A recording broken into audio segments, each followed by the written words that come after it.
Oke, halo semuanya. Selamat siang dan selamat datang di Breakout Room untuk sesi panel dan poster presentation. Perkenalkan, nama saya Dio yang akan menjadi MC di Breakout Room hari ini. Jadi, di dalam Breakout Room ini akan ada sesi panel dan poster presentation, di mana para presenter akan mempresentasikan makalahnya. Dan untuk poster presentation akan diadakan pada hari Kamis 11 November 2021. Nantinya, para presenter akan menyediakan poster infografis dan video presentasi. Lalu dilanjutkan dengan sesi tanya-jawab dengan presenter dan para peserta. Oh iya, sebelumnya juga saya ingin mengingatkan untuk para presenter yang ada di breakout room ini, untuk mengganti format nama sesuai dengan instruksi yang sudah diberikan. Oke deh, tanpa berlama-lama lagi, kita sambut saja moderator kita yang akan memimpin sesi panel dan poster presentation, yang akan dipimpin oleh Ibu Kartika Magdalena dari Universitas Pelita Harapan. Kepada Ibu Kartika, waktu dan tempat saya persilahkan. Ya, terima kasih ya, Dio. Selamat siang semuanya. Terima kasih nih sebelumnya udah mengumpulkan makalah dan udah mengikuti sampai tahap ini gitu ya. Langsung aja nih saya mau panggilkan presenter pertama dari makalah pertama gitu ya, dengan judul perancangan poster implementasi display type Malangka berdasarkan studi vernakular Tanah Toraja oleh Fredella Agata, Angela Maria Nadia Sujanto, Laurentius Calvin, Tio Alfandri, dan Brian Alvin Hananto dari Universitas Pelita Harapan. Waktu saya persilahkan. Ya, baik. Saya izin share screen ya.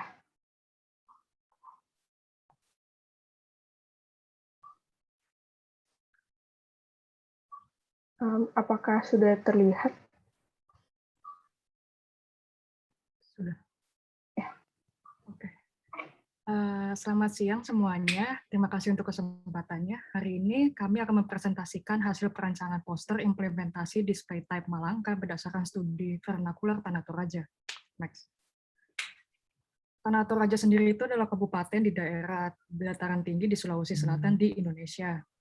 Istilah Toraja terbentuk dari kata To dan Riaja yang berarti orang yang berdiam di negeri atas. Menurut keyakinan suku Toraja, orang Toraja itu berasal dari langit dan leluhurnya merupakan manusia yang berasal dari nirwana. Nah, tongkonan ini sendiri adalah rumah adat masyarakat Toraja yang digunakan sebagai pusat kehidupan masyarakat dan secara simbolis berarti sebagai ibu dari suku Toraja. Lalu tongkonan juga menjadi pusat kehidupan masyarakat karena berfungsi sebagai rumah tinggal, kegiatan sosial, upacara adat, membina kekerabatan, hingga sebagai tempat diskusi pemerintahan adat. Next. Berikut adalah kajian teori yang mendasari implementasi desain dalam berbagai medium. Yang pertama itu adalah type dan image relationship, berdasarkan teori Nancy Skolos dalam buku Type, Image, Message, A Graphic Design Layout Workshop. Menurut Nancy Skolos, terdapat ada 4 jenis hubungan kritikal antara type dan gambar, yaitu separation, fusion, fragmentation, dan inversion. Dari keempat jenis hubungan type dan image tersebut, Nancy Skolos menuturkan bahwa setidaknya terdapat satu jenis hubungan pada suatu desain dengan tujuan untuk menyampaikan pesan atau gagasan. Layout yang digunakan pada perancangan poster kami ini adalah separasi dan fusion. Separation itu adalah tahap awal pengenalan peran gambar dan type secara mandiri. Hal ini terlihat pada penempatan judul utama yang tidak memiliki keterikatan dengan elemen grafis pada ilustrasi dalam poster kami. Sedangkan fusion terlihat pada penempatan kutipan singkat pada poster yang menyatu dengan ilustrasi. Nah, teori kedua itu dan ketiga adalah teori penyusunan komposisi pada poster yang menggunakan 2 jenis pendekatan. Yang pertama spontaneous hierarchical composition dan juga radial grid system. Susunan komposisi elemen pada poster dilakukan dengan pendekatan spontaneous hierarchical composition ini maksudnya tidak disusun berdasarkan sistem grid, namun dilakukan dengan berdasarkan intuisi dan menerapkan prinsip desain hierarki. Kalau radial grid system itu adalah penempatan elemen-elemen grafis diposisikan ke arah keluar dari suatu titik fokus yang ditentukan. Hal ini dilakukan pada implementasi kalender untuk memberi kesan ruang dengan elemen yang bergerak. Next. Nah, seluruh penelitian dalam proses perancangan typeface kami ini menggunakan metodologi yang digagas oleh Robin Landa dalam buku berjudul Graphic Design Solution. Metodologi yang dipakai ini disebut juga 5 phases of the design process. Ini dipilih dan mencakup 5 tahap yang terdiri atas tahap orientasi, analisis, konsep visual, pengembangan desain, dan implementasi. Nah, pada tahap pertama, which is orientasi, itu penulis melakukan mengumpulkan data melalui studi pustaka buku dan jurnal secara daring untuk mencari informasi dan hal-hal yang vernakular dari Tanah Toraja. Nah, tahap kedua itu penulis mulai menganalisis data yang telah didapatkan untuk mencari dan mengekstraksi objek vernakular.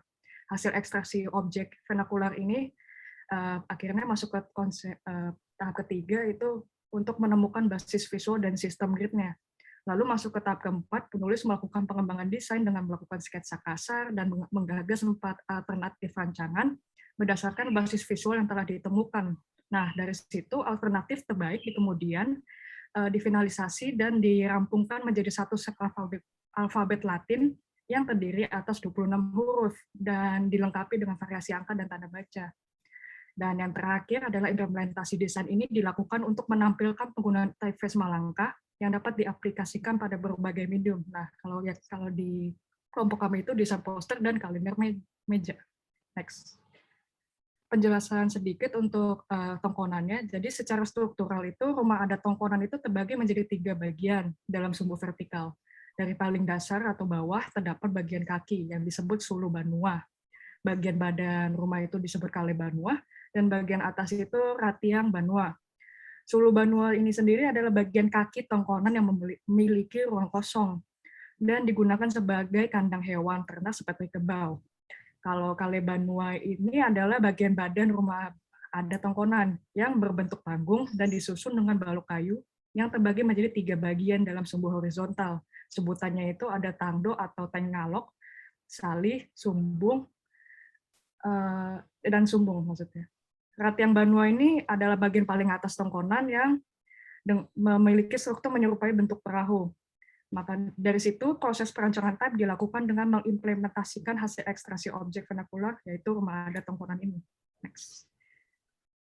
Selanjutnya, saya akan menjelaskan proses perancangan dari typeface, poster, dan kalender.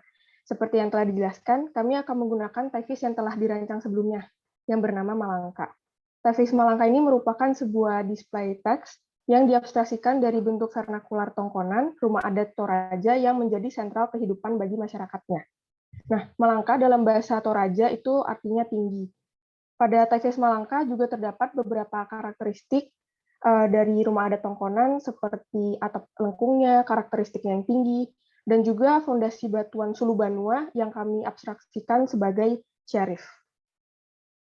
Kemudian untuk media implementasi, ukuran poster yang kami gunakan adalah A2 dan juga kalender meja dengan 2 sisi berukuran A5. Untuk proses perancangan, tim penulis menentukan sebuah tema yang diangkat sebagai basis perancangan, yaitu keunikan persepsi dari suku Toraja yang menganggap bahwa kematian itu bukanlah akhir dari segalanya. Jika seseorang meninggal, maka suku Toraja ini menganggap bahwa orang tersebut hanya sakit saja. Tema tersebut itu akhirnya diimplementasikan ke seluruh medium desain yang telah kami pilih, dan dalam proses perancangannya, tim penulis berkolaborasi untuk membuat 3 alternatif desain. Berikut merupakan alternatif desain pertama, yang banyak didominasi oleh warna merah. Lalu ada alternatif kedua, yang menggunakan figur manusia dan tengkorak.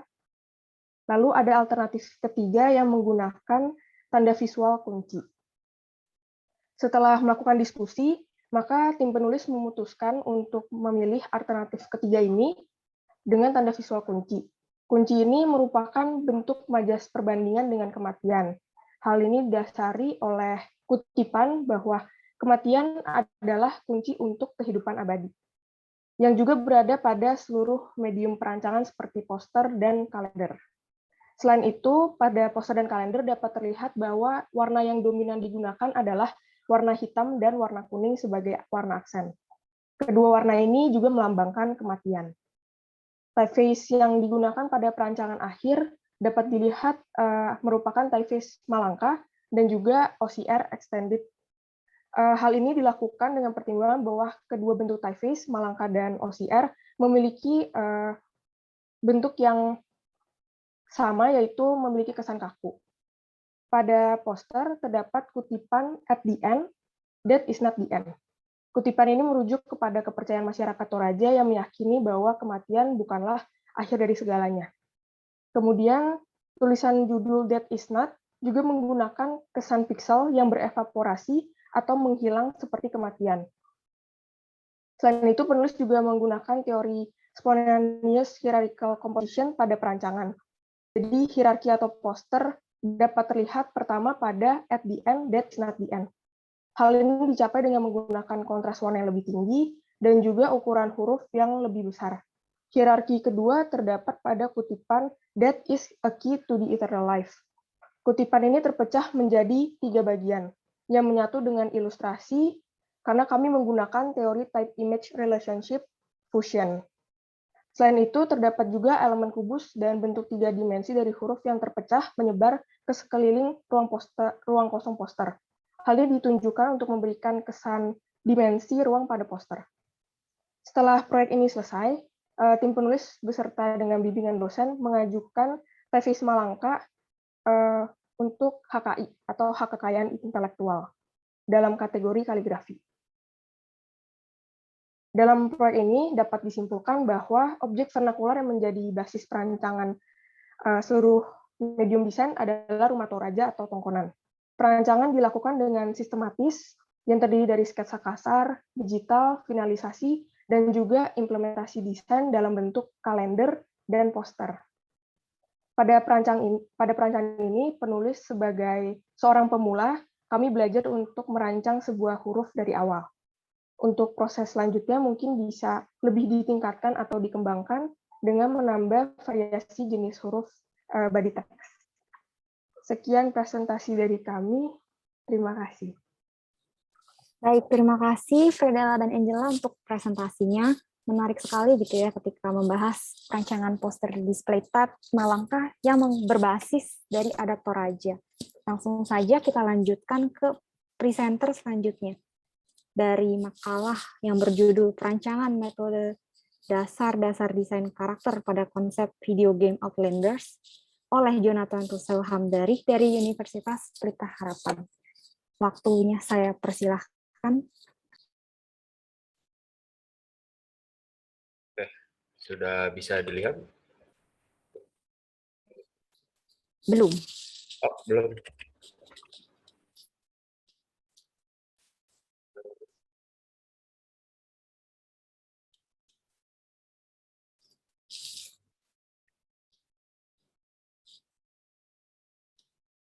Oke, udah. Oke, selamat siang. Nama saya Jonathan Russell. Saya dari UPH dan berjurusan DKV, dan pembahasan saya adalah perancangan metode dasar-dasar desain karakter pada konsep video game Outlanders. Permasalahan dalam dunia adalah di mana game developer atau orang yang menciptakan video game tidak mementingkan cerita di balik konsep karakter. Video game harus mulai dari suatu tempat dan dimulai dari konsep seni. Konsep seni itu biasa digunakan oleh Illustrator untuk mempresentasikan ide-ide visualnya. Konsep seni juga dapat membantu menyampaikan tampilan dari ide desain. Teknik ini digunakan untuk menangkap dan menyampaikan visi desain ke proyek apapun sebelum masuk ke dalam proses produksi. Jika visi desain dikerjakan dalam proses produksi, akan terdapat banyak perubahan dan revisi dan lain-lainnya yang akan memakan banyak waktu. Ini contohnya dari Journey, dan di sini ada karakter alternatifnya dengan warna-warna yang berbeda, dan juga ada gestures-nya, pose, dan juga ada run cycle-nya juga nih, kecil di bawah tuh. Selanjutnya ada Evolve, dan dia ada key art untuk menunjukkan mood bagaimana ntar video game-nya gimana nanti, dan juga ada karakter dan pose lainnya, dan juga ada monster-monster. Metode desain yang digunakan adalah milik Mary Cruz. Yang pertama adalah Know is Story. Metode pertama tuh mengajarkan untuk bertanya kepada diri sendiri untuk bagaimana menceritakan karakter ini dibandingkan dengan bagaimana rupanya nanti. Berdasarkan ceritanya seperti apakah karakter ini marah, apakah karakter ini berani, apakah karakter ini jahat atau baik. Pertanyaan-pertanyaan ini tuh dapat memberikan imajinasi diinginkan pada visual karakter. Di sini tuh ada beberapa nih kata kunci yang menggambarkan kepribadian karakternya. Never afraid to speak, dedicated his life to defending, fight for justice. Dan ini tuh benar-benar kayak menandakan kalau dia tuh berani dan bersifat seperti pahlawan gitu. Dan yang kedua itu adalah focus on the form. bentuk gitu, adalah salah satu aspek yang dapat digunakan pada karakter secara internal ataupun eksternal.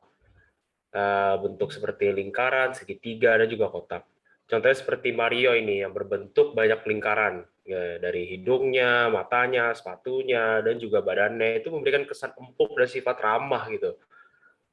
Selanjutnya ada Waluigi yang cenderung berbentuk segitiga, dari kumisnya, kupingnya, hidungnya, dan juga sepatunya itu menandakan sifat jahat karena bentuk segitiga, memiliki sisi-sisi yang tajam gitu. Dan selanjutnya adalah Donkey Kong, memiliki bahu yang lebar, tangan yang besar, dada kotak yang busung, menunjukkan sifat kokoh dan berani. Sama seperti yang pertama tadi, ini Reinhardt dari Overwatch, armor yang besar dan kokoh, kepala yang berbentuk kotak, dan muka yang datar tuh, menunjukkan kalau dia tuh nggak ada rasa takutnya gitu. Dan selanjutnya adalah learn its lines. Teknik selain dari bentuk juga bisa menggunakan garis dan gerakan dalam karakter untuk mengetahui bentuk dan karakter dan gerakannya juga. Teknik ini tidak hanya memberi pergerakan pada karakter, tetapi juga mengenalkan kepribadian karakternya dari pergerakannya itu. Contohnya Luigi yang pada pergerakannya diikuti oleh bokongnya, itu menunjukkan bahwa karakternya itu kayak lucu dan konyol gitu. Kalau Mario ini dari tangannya yang ke atas sampai ke badannya yang mengikuti itu menunjukkan kalau dia tuh kayak ceria dan bersemangat. Selanjutnya ada detailing. Teknik ini mengajarkan untuk tidak memberikan objek material untuk mendefinisikan karakternya. Contohnya tuh kayak kutu buku yang berarti menggunakan kacamata yang tebal, yang bulat gitu, sama gaya rambut yang rapi, atau juga mafia yang berarti membawa pistol dan juga menggunakan cerutu dengan baju jas yang rapi gitu. Terdapat beberapa aspek-aspek yang dapat diperhatikan seperti teori warna karakternya, rambutnya, dan wajah karakternya, postur gimana mereka berdirinya, dan juga sebagainya. Contohnya ini kayak Junkrat dari game Overwatch, karakter ini tuh adalah orang aneh yang terobsesi dengan ledakan. Dia hidup untuk menyebabkan kekacauan. Kaki kanannya ini tidak ada karena ledakan buatan yang gagal, dan juga rambutnya terbakar dan berbau gosong, badannya itu juga yang dari kepala sampai badannya yang kena gosong juga itu. Dan selanjutnya adalah Hanzo, berasal dari Jepang, karena itu dia menggunakan jubah yukata. Dia adalah seorang pembunuh dan pemanah. Dia memiliki keahlian dengan pedang, tetapi dia telah bersumpah untuk tidak menggunakan pedang. Dan dia percaya kasih sayang itu tidak berasal dalam pertempuran gitu. Makanya dia selalu marah, serius posenya, dan tato naganya itu adalah kekuatannya juga. Selanjutnya adalah draw less, draw fast. Teknik ini mempelajari gerakan dan bentuk tubuh yang disebut sebagai figure study atau gesture drawing. Teknik ini diharuskan menggambar dengan cepat, tapi juga membantu seniman mengembangkan pemahaman dalam mengidentifikasikan bentuk dasar-dasar subjek. Metode penelitian yang digunakan pada pembahasan ini yang pertama adalah riset. Riset itu adalah tahap pengumpulan data dari masalah dalam dunia. Selanjutnya ada storytelling, adalah tahap ini yang jadi pembuatan karakter-karakter pada cerita ini. Maksudnya membuat storyline-nya gitu. Seperti kajian teori juga yang sudah dijelaskan sebelumnya tadi. Terus selanjutnya adalah proses kreatif, adalah tahap brainstorming dan membuat mood board untuk visual karakter yang diinginkan. Dan terakhir adalah karakter design, adalah tahap untuk membuat desain karakter yang bersangkutan dengan teori-teori yang digunakan tadi itu. Ini adalah data referensi yang digunakan untuk konsep desain karakter. Bisa dilihat kalau karakter-karakter di sini tuh shading-nya minim, cuman kayak color blocking, tapi detailnya tuh ada gitu, dari jaketnya, dari mukanya, semua kelihatan dan jelas gitu. Dan ini adalah hasilnya. Yang pertama adalah Adam, dia adalah karakter utama yang kuat karena dia berpetualang dan melawan makhluk jahat, makanya dia itu berbentuk kotak, dari pakaiannya juga, badannya, dan juga posenya. Laura yang memiliki intensi jahat, maka dia berbentuk segitiga, dari badannya, pakaiannya juga, dari kerahnya juga, detail-detail kecil gitu. Dan juga ada Adrian, seorang nelayan yang ramah pada orang di sekitarnya, makanya dia cenderung berbentuk lingkaran. Dan Respon juga memiliki peran yang lumayan sama seperti Adam, dia juga orang yang kuat, makanya dia berbentuk kotak. Dan yang terakhir adalah pembahasan ini dapat menjelaskan salah satu tahap yang dapat digunakan untuk membuat konsep seni karakter yang lebih menarik dengan cerita latar belakang. Tujuan dalam pembahasan ini sudah tercapai dan tahap selanjutnya adalah membuat konsep-konsep ini menjadi model dalam video game dengan gaya apapun, 3 dimensi, 2 dimensi, atau sebagainya.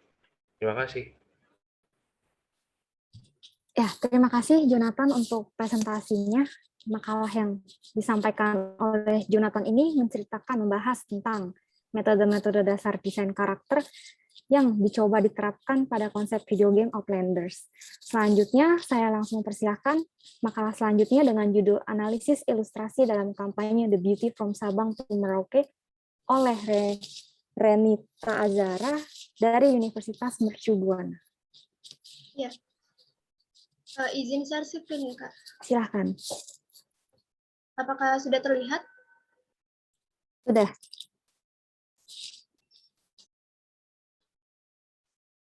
Ya.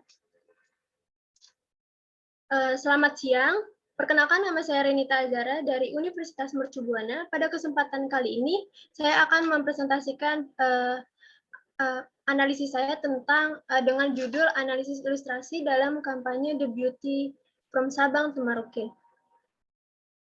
Kampanye ini, yang melatar belakangi kampanye ini adalah tentang standar kecantikan pada lingkungan yang terjadi pada lingkungan pergaulan hingga pertemanan yang kini banyak dinilai dari karakter fisik saja, yang dimana standar kecantikan ini tidak dapat hanya dilihat dari karakter fisik saja, namun dapat dilihat dari berbagai sudut pandang. Dari hasil riset Femi Olivia menyatakan bahwa wanita Jepang, Korea, dan Indonesia berada pada urutan terbawah dalam hal kepuasan atas kecantikan. Maka dari itu, pada kampanye ini perlu mengubah tujuan kampanye ini perlu mengubah pola pikir tentang standar kecantikan yang ada pada diri sendiri. Ini merupakan hal utama yang perlu diupayakan. Dengan begitu, kita akan merasa puas dengan diri sendiri, baik secara fisik, mental, maupun spiritual. Tujuannya diharapkan kampanye ini dapat memunculkan penilaian baru dan merubah penilaian yang sudah ada di masyarakat. Kemudian, pada kampanye ini menerapkan elemen-elemen desain yang diterapkan pada ilustrasi yang terinspirasi dari bentuk-bentuk pulau besar yang ada di Indonesia, yang dibentuk sedemikian rupa dengan keberagaman suku yang ada di Indonesia dan sangat beragam, sehingga menarik perhatian dan masalah yang diangkat pada kampanye ini sangat relevan di masa sekarang. Lalu,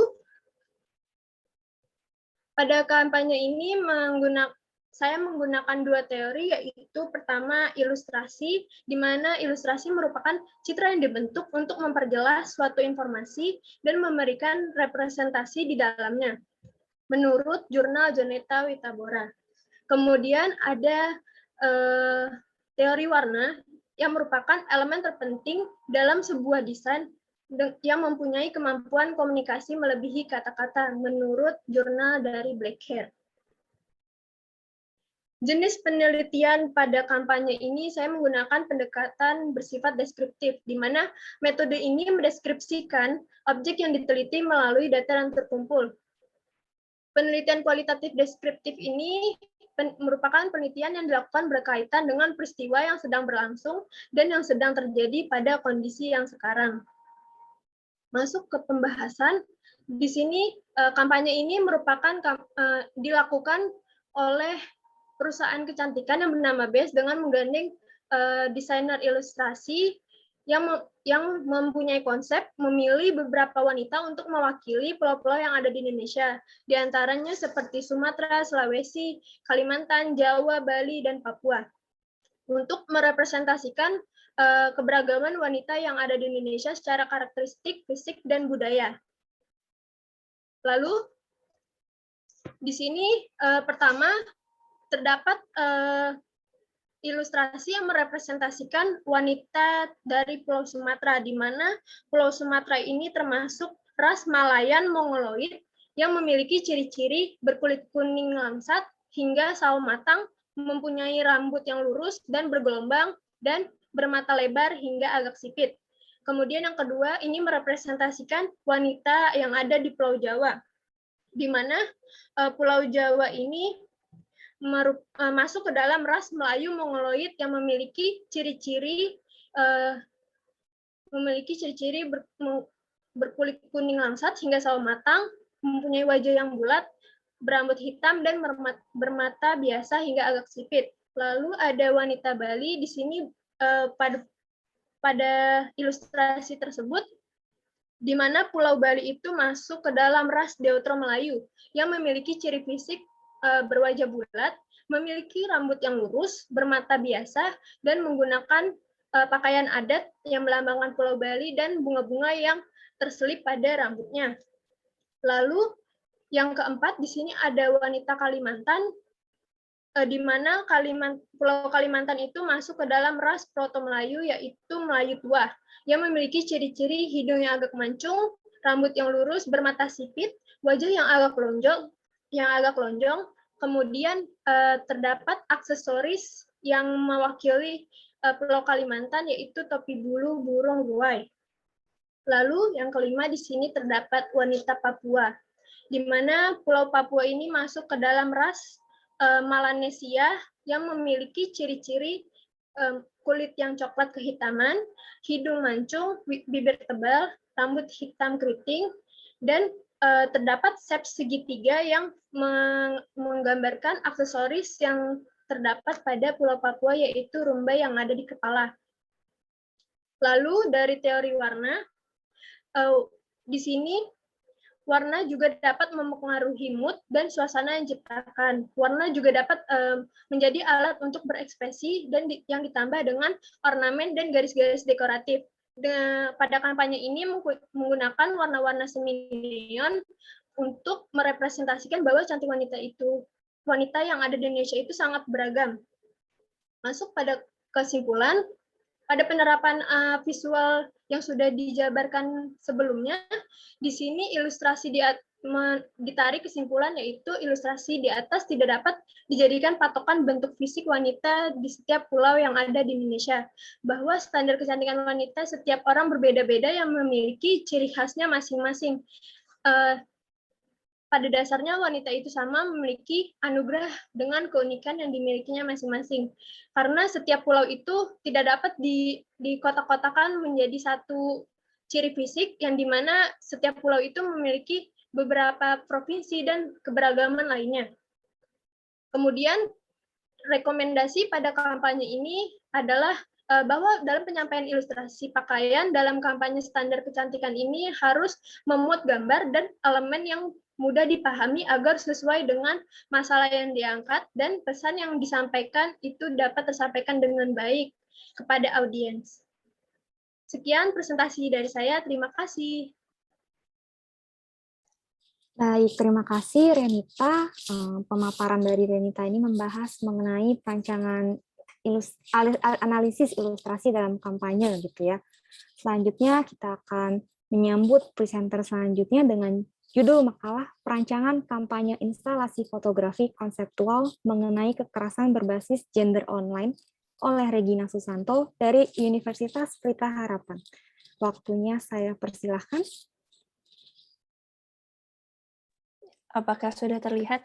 Sudah. Oke.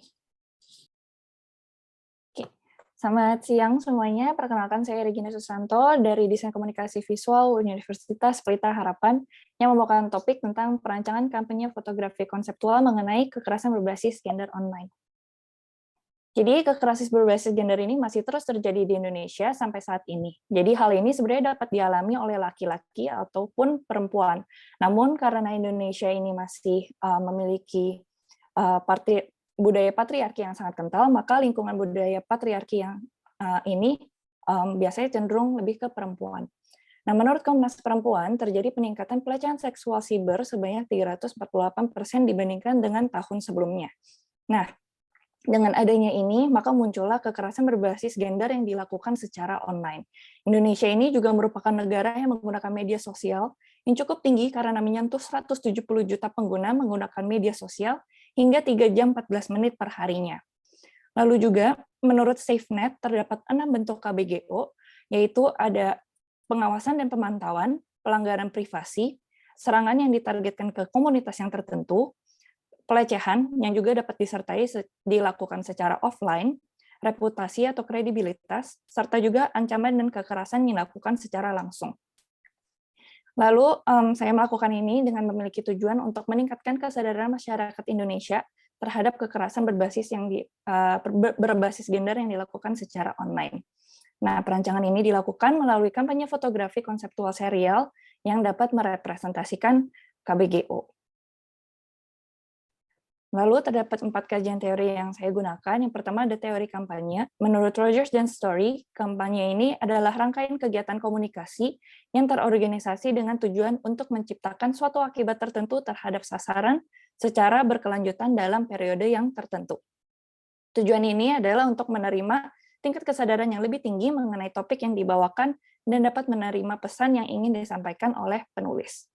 Dan untuk teori fotografi adalah fotografi ini metode atau cara untuk menghasilkan suatu foto dari sebuah subjek ataupun objek dari pantulan cahaya yang menyinari suatu subjek atau objek tersebut. Nah, media ini biasanya digunakan dengan kamera. Selanjutnya untuk teori fotografi konseptual ini adalah bentuk ekspresi artistik yang lebih tinggi yang menempatkan fotografi pada tingkatan seperti lukisan, musik, patung, ataupun puisi. Jadi dengan ini ingin menerjemahkan konsep pribadi ke dalam bahasa fotografi. Nah, maka itu proses terpenting adalah untuk menciptakan ide dan mengubahnya untuk menjadi kenyataan. Dan yang terakhir, dalam teori foto esai, ini bertujuan untuk mengkomunikasikan informasi secara persuasif. Dan ini merupakan sekumpulan gambar yang digunakan untuk mengungkapkan sebuah cerita dalam satu tema. Berikut ini untuk tinjauan datanya, ada beberapa informasi mengenai KBGO yang saya dapatkan dari SafeNet. Jadi ini adalah buku panduan, dan dia ada menjelaskan tentang aktivitas yang biasanya dikategorikan, ada juga apa yang rawan menjadi korban, dampaknya, dan juga ada tipsnya, dan apa yang harus dilakukan saat menjadi korban, dan lain-lainnya. Berikutnya, untuk pembahasan, telah dilakukan sebuah perancangan kampanye serial fotografi di Washington yang dipotret oleh Margaret Warblowski pada tahun 2017. Nah, karya ini dengan judul Underground, ini adalah tentang Margaret sendiri, pernah dilecehkan secara seksual dalam metro, dan karena itu ia mengungkapkan frustrasinya melalui Snapchat dia, dan ia menceritakan apa yang dia rasakan. Nah, dari itu ia kaget karena ternyata dia tidak sendirian, karena banyak yang pernah mengalami pelecehan yang dilakukan di metro. Nah, karena itu ia terpikir untuk membuat karya ini, dan dalam karya ini dapat dilihat ada beberapa korban pelecehan seksual yang dilakukan secara metro, dan dia interview satu-satu, dan maka dari itu ini disebut menjadi photo series documenting stories. Jadi masing-masing foto ini memiliki ceritanya masing-masing, dari laki ini memiliki kisahnya sendiri-sendiri juga, dan juga pada wanita yang di sini.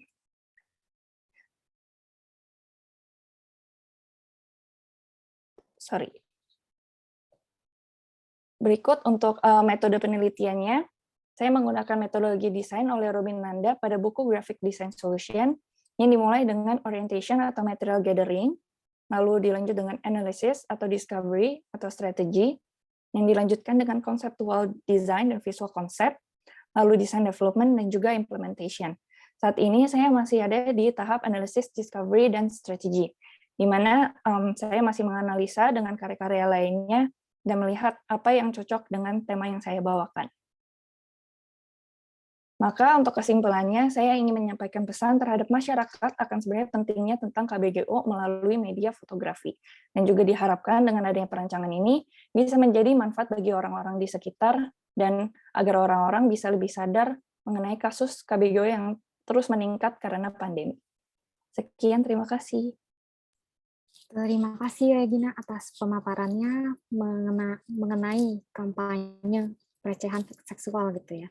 Selanjutnya, langsung saja kita lanjutkan ke makalah selanjutnya yang berjudul Analisis Identitas Permasalahan Desain pada Situs tukangsayur.co oleh Billy Alexander, Elis Melini, dan Brian Alvin Hananto dari Universitas Pelita Harapan. Waktu saya persilahkan. Saya izin share screen.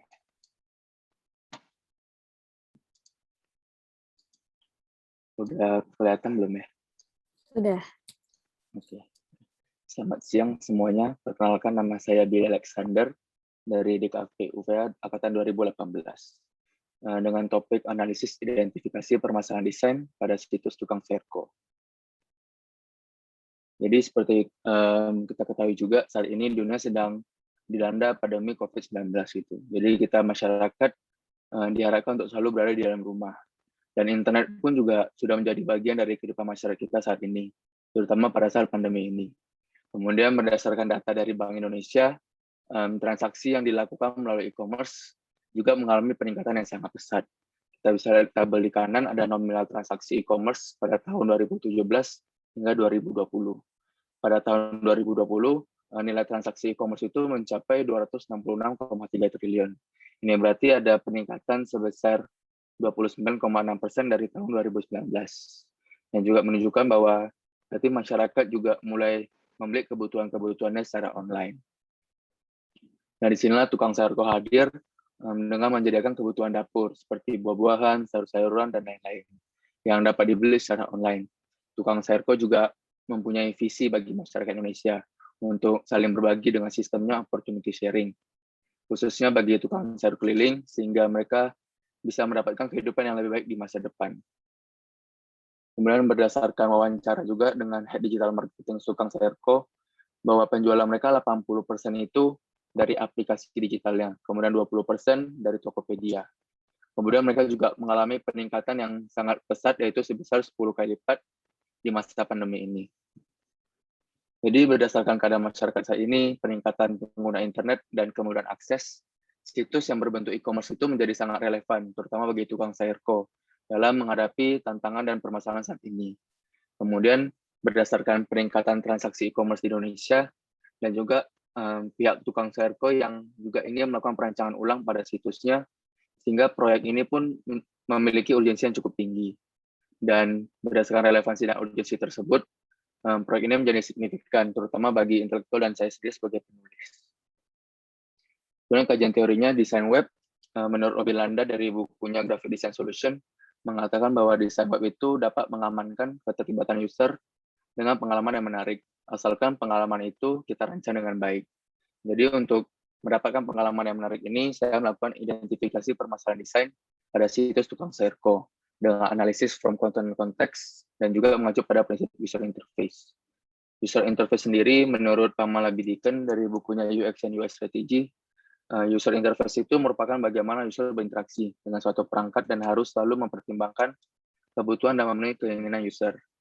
Untuk memenuhi kebutuhan dan keinginan user ini, saya melandaskan dengan 4 prinsip user interface, yaitu konsistensi, familiarity, user control, dan clarity. Keempat prinsip ini saya dapatkan dari beberapa sumber yang ada tertera di bawah ini. Keempat prinsip ini saya dapatkan berdasarkan pengertian dari masing-masing sumber yang saya lihat memiliki pengertian dan maksud yang sama. Gitu. Jadi ada beberapa yang prinsip saya jadikan satu. Kemudian ada beberapa yang tidak saya masukkan juga karena tidak diperlukan atau tidak sesuai dengan objektif dari proyek ini. Selanjutnya ada metode penelitian. Saya dalam melakukan proyek ini berlandaskan dari Bruce Huntington dan Bella Martin dari bukunya Universal Method of Design. Ada 5 tahapan desain. Yang pertama itu ada planning, scoping, dan definition. Di sini saya melakukan studi pustaka, wawancara, dan observasi. Selanjutnya, tahap saya saat ini adalah exploration, synthesis, dan design implication. Di sini saya melakukan identifikasi permasalahan desain dengan pendekatan from content context dan berlandaskan juga pada prinsip user interface. Selanjutnya, pada tahap ketiga ada concept generation dan early prototype iteration. Setelah menganalisis, saya akan menyusun creative brief, kemudian melakukan studi visual, menyusun struktur situs, kemudian desain saya eksplorasi, difinalisasi, dan menyusun prototype. Tahap keempat ada evaluation, refinement, dan production. Di sini saya akan melakukan user testing, kemudian hasilnya akan saya revisi. Kemudian tahap terakhir adalah launch dan monitor. Tahap ini tidak saya laksanakan karena tidak diperlukan pada objektif dari proyek ini. Kemudian tinjauan datanya dari data-data yang saya kumpulkan saat wawancara dan file yang dikirimkan dari pihak tukang sayurko.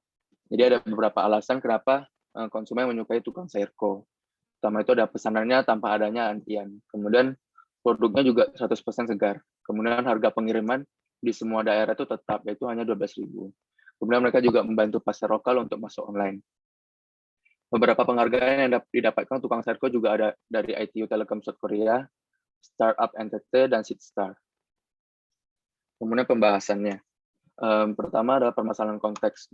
Jadi saya menganalisis kompetitor dari tukang sayurko seperti Sayurbox, Tanihub, dan Happy Fresh. Situs mereka itu sudah berbentuk e-commerce. Sedangkan situs tukang sayurko sendiri saat ini masih berbentuk company profile dan belum memiliki fitur transaksi belanja. Kemudian untuk permasalahan formnya yang pertama itu ada konsistensi. Jadi menurut Pak Mala, konsistensi ini memberikan kejelasan, sedangkan inkonsistensi membuat hal menjadi kompleks. Pada saat kita mengakses situs tukang sayurko pertama kali, kita akan disajikan banner ads yang sangat besar ini dan navigation bar di bawah. Namun ketika kita mengakses halaman tentang kami dan produk katalog, navigation bar-nya itu berada di atas. Jadi hal ini menunjukkan ketidakkonsistenan antar halaman. Selanjutnya adalah familiarity. Umumnya kita pasti melihat situs itu navigation bar-nya itu berada di atas. Kompetitornya seperti Tanihub, Sayurbox juga navigation bar-nya itu di atas. Sedangkan ketika pertama kali kita mengakses situs tukang sayurko, navigation bar-nya itu berada di bawah. Jadi ini merupakan hal yang tidak umum bagi kita. Menurut Maam S. Chappell dari Miss.co, tampilan terbaik itu merupakan tampilan yang familiar bagi user. Selanjutnya itu ada permasalahan clarity. Menurut Maham, kita memiliki 8 detik gitu untuk menarik perhatian user. Jadi sebaiknya kita jangan menghabiskan waktu tersebut untuk menimbulkan kekacauan. Di sini kita bisa lihat ini di bagian footer-nya, teks tidak dapat terbaca gitu. Jadi warna teks dengan background-nya itu saling bertabrakan dan tidak ada kontrasnya. Jadi jika teks tidak terbaca, user pun menjadi tidak tertarik. Kemudian yang terakhir itu ada user control. Jadi ketika kita memberikan user dalam kendali, sehingga user bisa jadi lebih nyaman dan cepat memahami situs kita. Sebenarnya sudah baik dari tukang sayurko memberikan tombol previous dan next di banner ads-nya. Jadi user dapat melihat banner-banner yang ingin mereka lihat. Gitu. Namun di sini juga timbul permasalahan clarity, di mana warnanya itu tidak begitu jelas gitu, atau tidak kontras dengan background-nya. Beberapa ada yang kelihatan, namun cenderung lebih tidak kelihatan, sehingga beberapa user tidak dapat melihat fitur ini. Berdasarkan permasalahan-permasalahan yang sudah saya identifikasi tersebut, akhirnya saya menyusun creative brief dengan menulis entitasnya, pesannya, audiensnya, yaitu ibu rumah tangga di Indonesia yang terhubung dengan internet. Kemudian ada objektif desainnya itu berupa prototipe situs berbentuk e-commerce. Berdasarkan creative brief tersebut, saya mendapatkan 2 keyword, yaitu fresh dan healthy. Fresh ini saya dapatkan dari tukang sayurko yang selalu memberikan bahan-bahan dengan kualitas yang segar pada konsumen. Healthy juga dari tujuannya, yaitu menjadikan keluarga Indonesia yang sadar akan kesehatan dengan budaya memasak di rumah. Selanjutnya saya juga mengumpulkan mood board yang saya ambil dari kompetitornya seperti Sayurbox dan juga e-commerce seperti Tokopedia. Jadi kesimpulannya, e-commerce itu sudah meningkat sangat pesat, dan situs kompetitor dari tukang sayurko itu juga sudah berbentuk e-commerce, sehingga sangat disayangkan gitu bagi situs tukang sayurko yang saat ini hanya berbentuk company profile. Situs saat ini pun masih belum memenuhi prinsip user interface yang baik, dan proyek ini diharapkan tujuannya untuk merancang ulang situs tukang sayurko yang berbentuk company profile menjadi situs e-commerce yang sesuai dengan prinsip user interface. Sekian dari saya, terima kasih. Terima kasih, Billy, karena sudah memaparkan masalah-masalah desain dalam sebuah situs. Selanjutnya, kita akan mendengarkan presentasi dari Novendra dari Universitas Esa Unggul dengan makalahnya yang berjudul Perancangan Website Promosi Wisata Kawasan Mandeh di Kabupaten Pesisir Selatan Sumatera Barat. Langsung saja saya persilahkan Novendra untuk melakukan presentasi.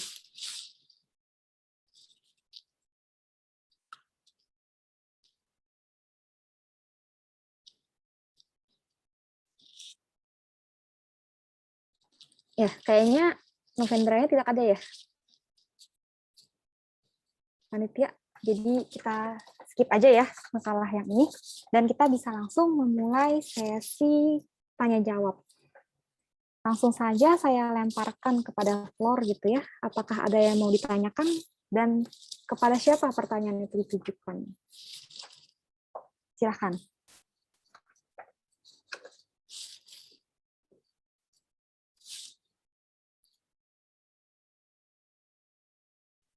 Tidak ada yang mau bertanya. Kalau gitu saya saja yang bertanya gitu ya. Saya mau mengajukan pertanyaan untuk Renita, pertanyaan saya terkait analisis kamu gitu ya. Analisis kamu tadi kan kamu bilang analisis tentang ilustrasi sebuah kampanye begitu ya. Iya. Menurut kamu sendiri ada alasan nggak sih kenapa kok ilustrasi yang dipilih?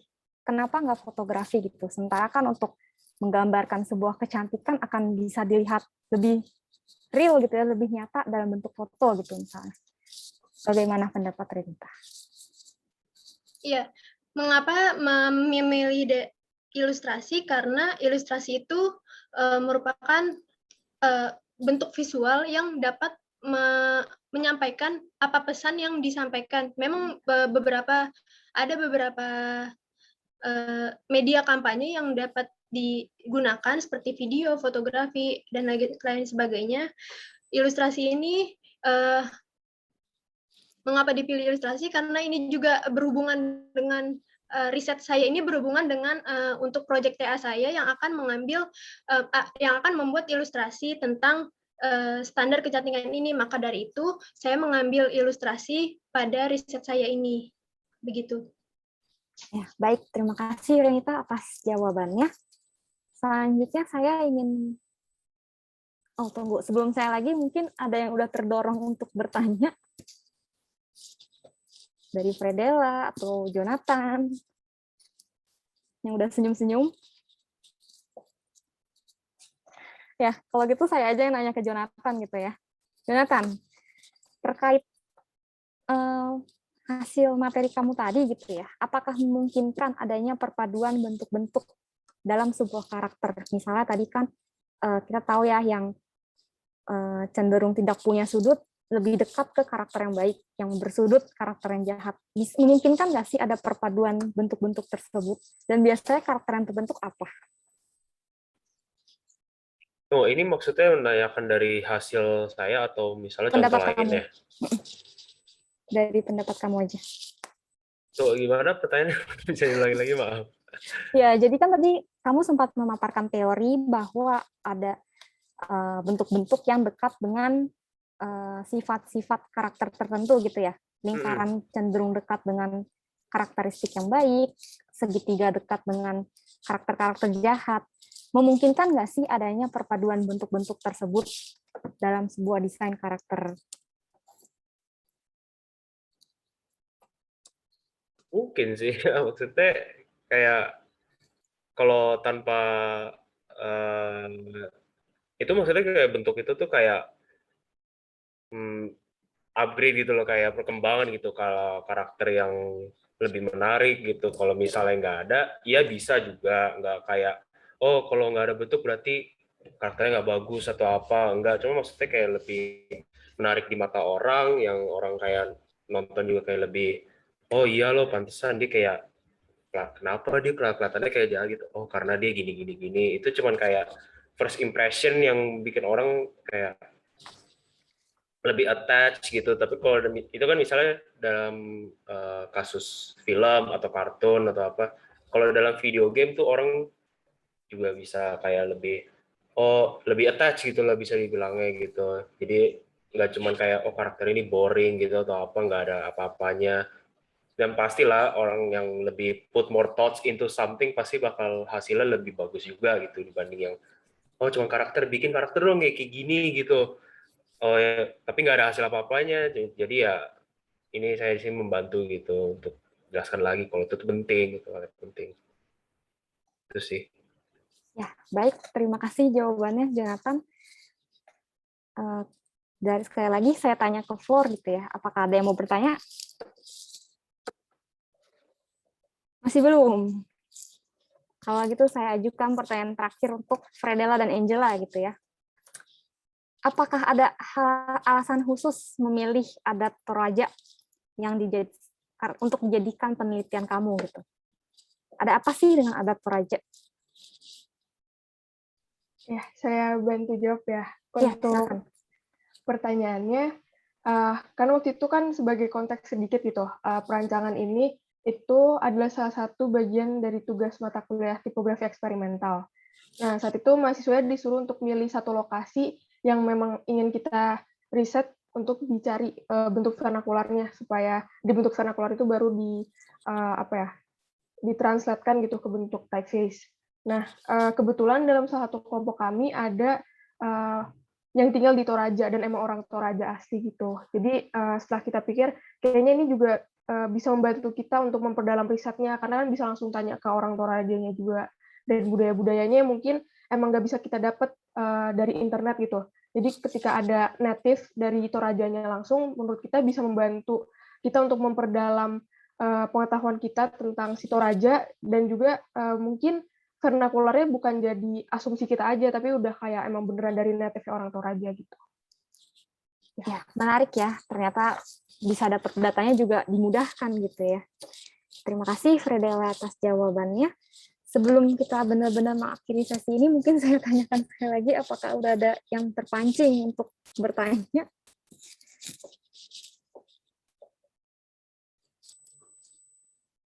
Ada di kolom chat, Kak. Oke. Saya langsung bacain aja gitu ya. Ingin bertanya kepada Kak Renita. Bagaimana cara menyesuaikan standar kecantikan yang berbeda-beda dari ilustrasi yang tadi sudah dipaparkan? Terima kasih. Silahkan. Ya. Dari ilustrasi yang sudah dipaparkan tadi kan terdapat ciri-ciri yang sudah ditetapkan. Nah, itu ciri-ciri tersebut saya riset melalui jurnal-jurnal yang terkait.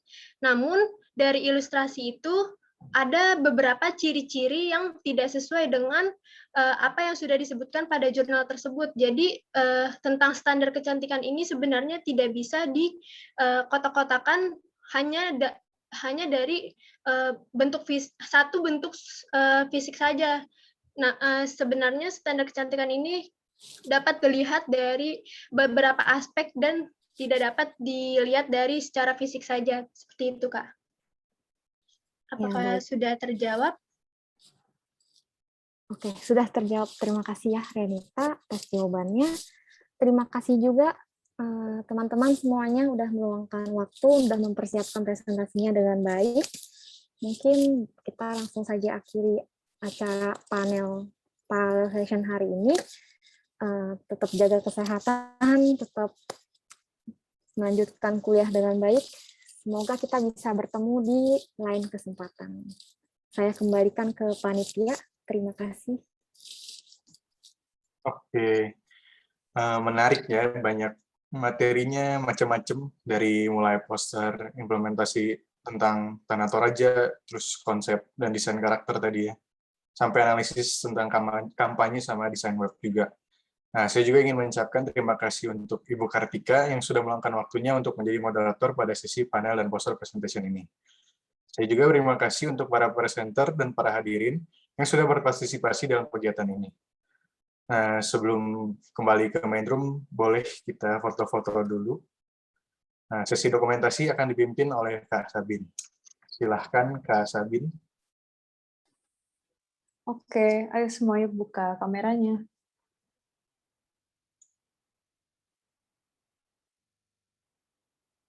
Oke, aku mulai ya. Pertama dari page pertama. 1, 2, 3. Aduh, sebentar ya, nge-lag. Oh no, bentar. Nah, apa yuk? Aku bantu, bisa nggak? Oke, udah. Oke, slide selanjutnya. 1, 2, 3.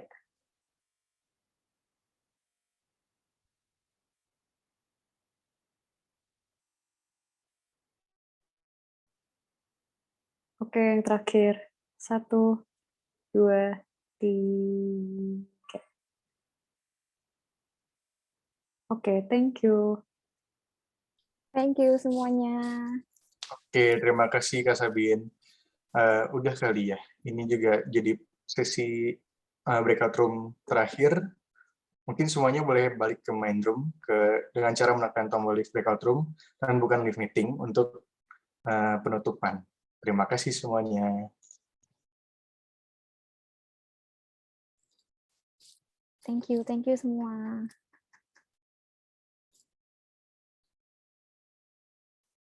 Thank you, Kak. Thank you semua. Thank you semua. Thank you.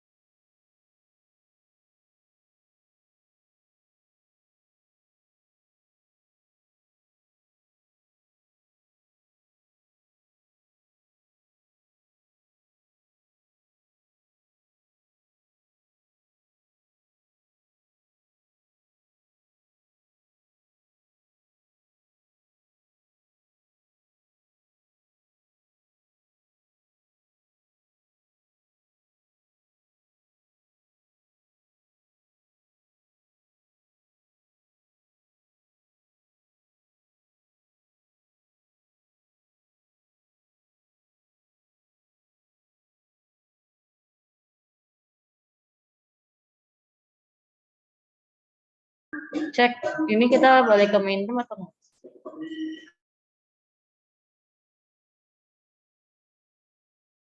Ini sudah beres, kayaknya ke main room deh. Ke main room aja kan? Iya. Oke, thank you. Oke, thank you semuanya.